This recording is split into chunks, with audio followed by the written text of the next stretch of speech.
দিয়া কি করিলা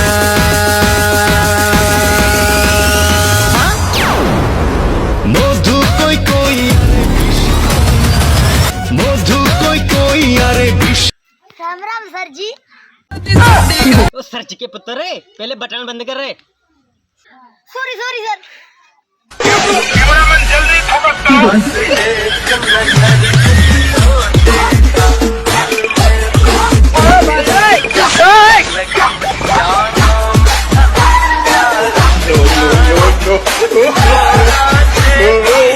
रेडी सर।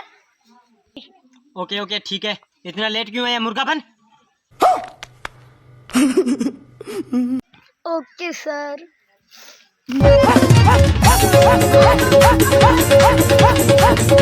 तेरी मम्मी तेरे पापा तेरा भैया। और बेटा पढ़ाई कैसी चल रही है? पढ़ाई के पैर में ना चोट लगी है, इसलिए वो चल नहीं पा रही है। कैसे कैसे लोग रहते हैं यार।